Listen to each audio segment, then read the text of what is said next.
There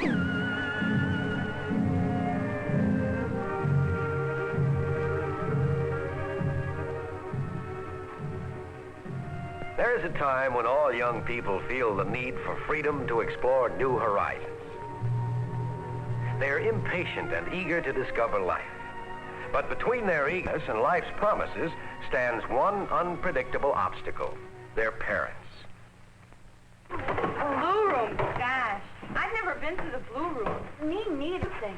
Bet no one in the whole class will think of going there after the dance. The blue room, gosh, that's the dreamiest idea I've heard yet. But count me out. You know how strict my father is. Parents are sure tough. I'm bound to get a battle out of mine. But let's try, all of us. Even you, Jane.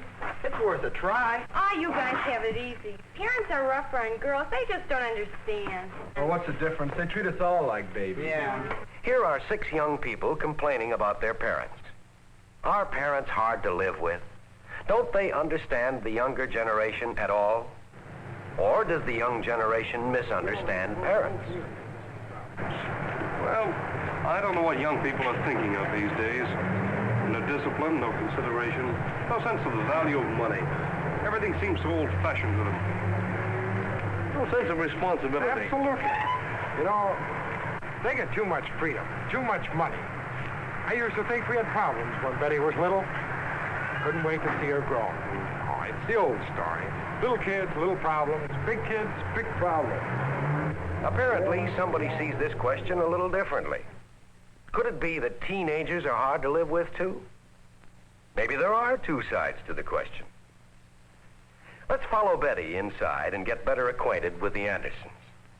Mother! Guess who asked me to the class dance? Who? Jimmy Allen. Oh. I can go, can't I? Well, of course you can go. I'm so happy. See, and you thought you'd never break into the new crowd. I thought I was going to be that new girl forever. Jimmy's going to drive, and Jane and Mary and their dates are coming with us. And afterwards, Mother, we're going to the blue room. The blue Everyone's room. going to die of envy. Oh, the blue room. That's that swanky place with the name band and the floor show.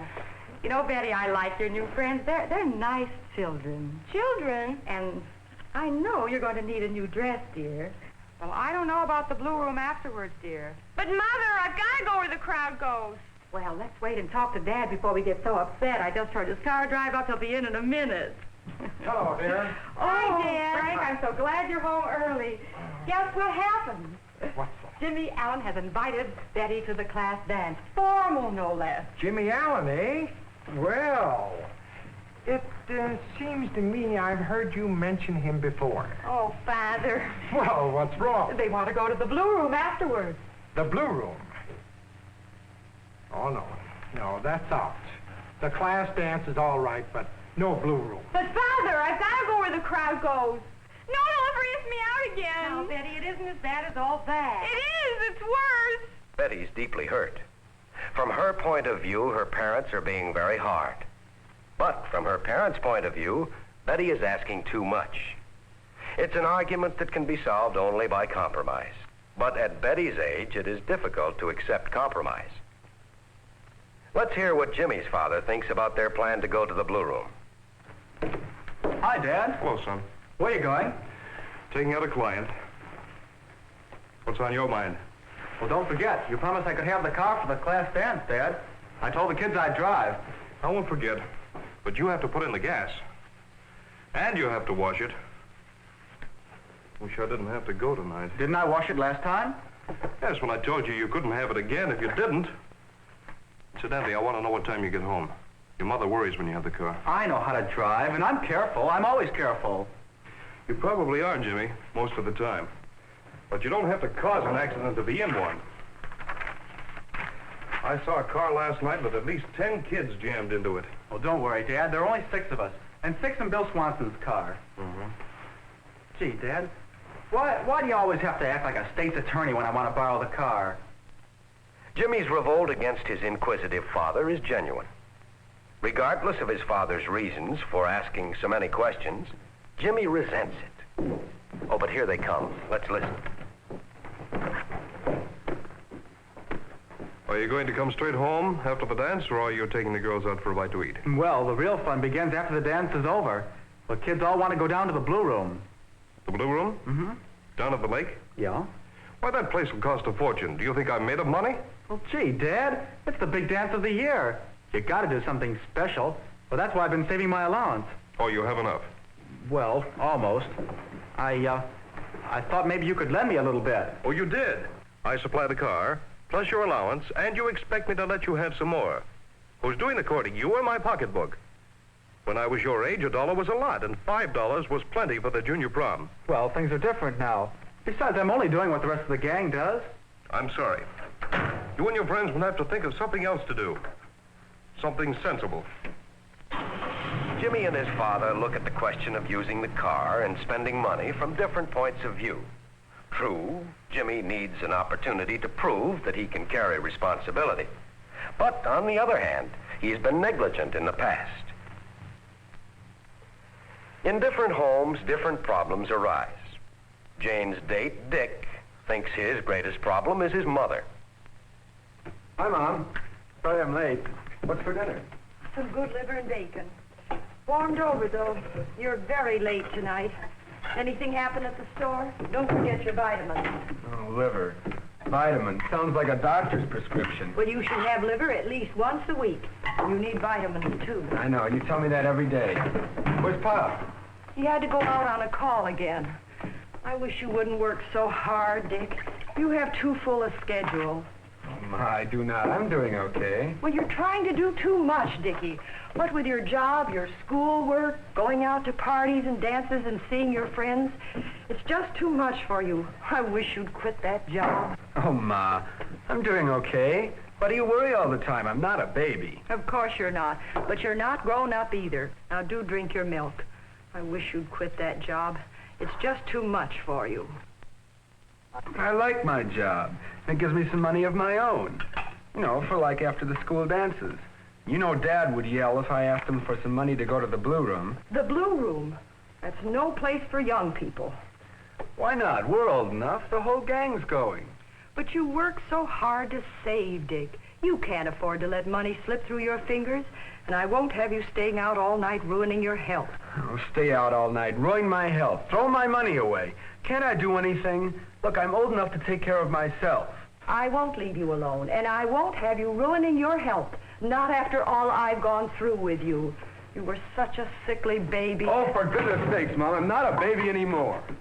Sometimes it seems hard to convince parents that you're growing up. But on the other hand, young people easily forget that for the greater part of their lives, they've been completely dependent upon their mothers. Growing up is a long process with many ups and downs. Like Dick, many children have gone through long periods of illness, from measles and chicken pox to upset stomachs and earaches and growing troubles of one kind or another. And so it is perfectly natural for Dick's mother to continue to protect him. And it's perfectly natural for Dick to assert his desire for independence. What is the answer? There is no one answer. Dick and his mother may have to face it that parents and children sometimes look at the same situation from opposing sides. But let's leave Dick's home and see why Dick's date, Jane, expressed so much concern about her parents. I don't see why I can't go to the movies tomorrow night. We discussed that at dinner because it's a school night. You know the rules about school night. Rules, rules, rules. I can't do this. I can't do that. I can never do anything. Oh, that's not true, and you know it. You've got a big weekend coming up with the class dance. We gave you permission to go to that. You'd have to be ogres to keep me from that. Well, we're not ogres, and we wouldn't keep you from it. But your daddy said to tell you to be sure to be in by 12. 12? I can't be in by then. I'll be the only one who can't go. Go where? You are going. Not to the dance, to the Blue Room afterwards. Remember the kids that came to my party last year? Well, we're all going together in 2 cars. I can't be in by then. I'm sorry, Jane, but your daddy says that 12 is the limit. That's right, young lady. 12 o'clock. That's plenty late for a girl your age. And if you can't be in by 12 o'clock, just forget the whole thing. But, Father, all the other girls I have been am not interested in what others do. In my house, I make the rules. Oh, I might have known. Nobody else's parents are as strict as you are. Poor Jane, she's really upset. Of course, she doesn't know that her friends aren't doing any better, even though they could put up a longer fight.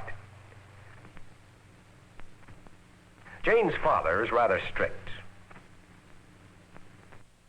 But there's a reason behind it. He was brought up this way, obeying his elders, never questioning their commands. And he lived a happy and successful life. You can hardly blame him for trying to raise his family in the same spirit. But Jane resents it. She wants to live her own life, a life similar to those of her friends. Jane is torn by conflicts, how to show respect for her parents and still have the right to live her own life as a full member of the family team. Some families achieve this feeling of teamwork at the conference table.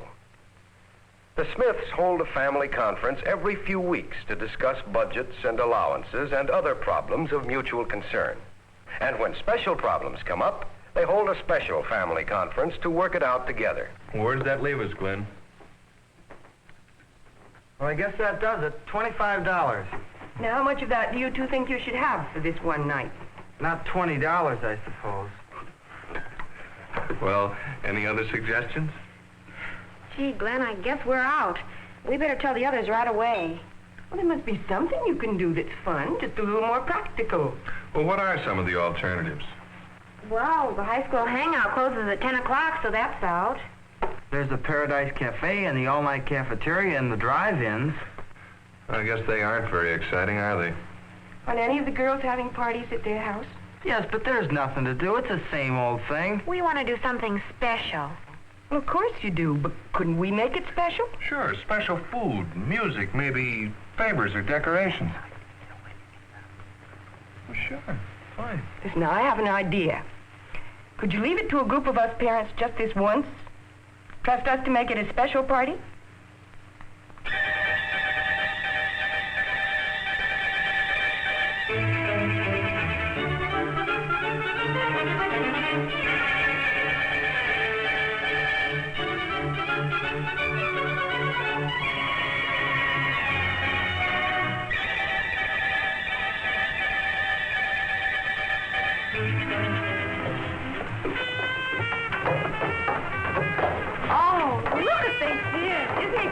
Gosh, the folks really fixed this place up. Not exactly the blue room. Not the blue room check to pick up either. Hey, this suits me fine. Me too. I could just hear my old man's groans as he went up the ladder. Just so he doesn't hear you call him old. Oh, they're not so old, really. But they're so unpredictable. Yes, unpredictable from Jane's point of view, just as she is from theirs. But once the young adults understand that their parents are people with habits, moods, and a right to live their own life, and when the parents realize how important it is for the young adults to manage their own affairs, then they can deal with each other as mutually respecting individuals. And their relationships will be healthier and happier.